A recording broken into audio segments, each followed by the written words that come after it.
Hi everyone, and welcome back to Awritingguy. A great number of collectors and fountain pen enthusiasts lust after the experience coming from vintage writers.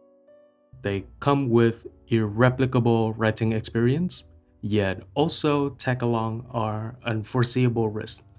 Let's take a look at the flip side of the coins, the advantages of modern fountain pen. I think you have noticed that there have been few changes going on my socials since I'm trying to turn Awritingguy into something a bit more serious and sustainable. I am carrying notebooks and writing instruments from authorized sources with trusted guarantee and worldwide shipping. If you would like to acquire your next grill pen or simply a small notebook to practice your handwriting, don't hesitate to reach out to all my socials with 24/7 support. Thank you. It's a difficult thing to say that modern writing instruments are more reliable than those made in the past, but there are many more things that we can be sure about when it comes to the latest release of pens. They come with guaranteed support from the brands and authorized dealer when they do not perform up to specs. Something that we can never say with certainty when it comes to vintages. It all boils down to the seller persuading you on his guarantee policies and procedures after the purchase. And we can still never know till the pen breaks down on us.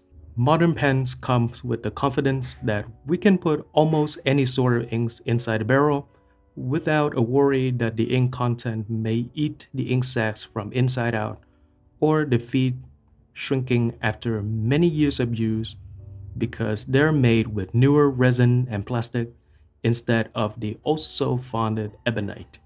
The comparison is skewed, but as a user, I would like my pens to be able to perform all day, any day. There's also the health and safety risk that comes with vintage pens.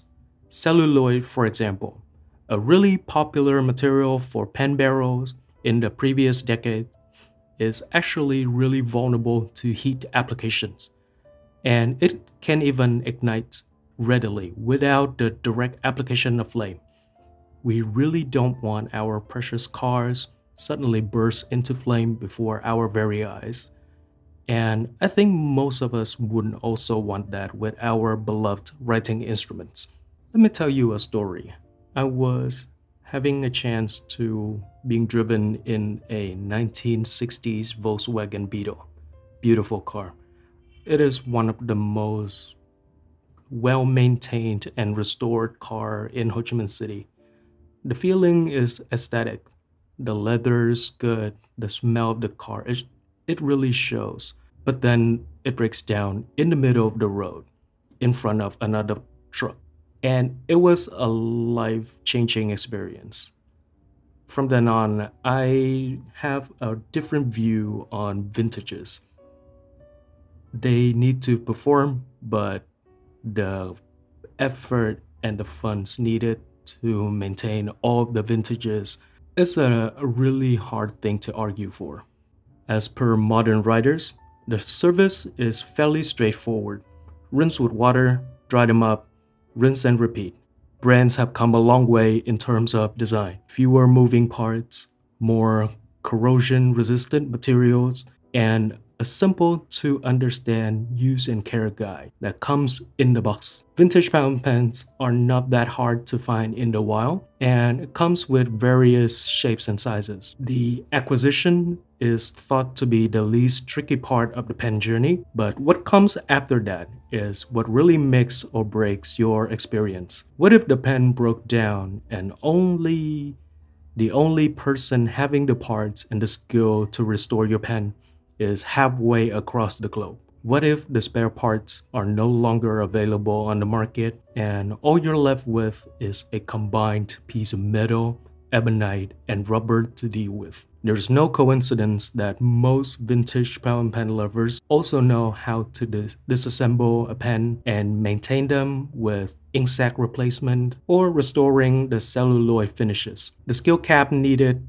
to keep these wonderful writers in good condition is quite high. And with the majority of fountain pen users, it's a really difficult process to learn and master these techniques. Much like cars and watches, vintage pens may not be for everyone, but we can all agree that even just a glance at them from afar could really evoke a sort of nostalgia or a vibe, you might say. And the final call of acquiring them for your collection is totally up to the individual collector to decide. A daily driver should be a reliable one with the least amount of hassle to deal with and the most amount of fun to work with on a day-to-day basis. I would like to hear from you. Do you have a lot of vintage fountain pens or other writing instruments in your collection? How do you maintain them? And in the future, if you are not a vintage collector, would you like to try a few of them out? Thank you for watching, and for more fountain pen photos and content,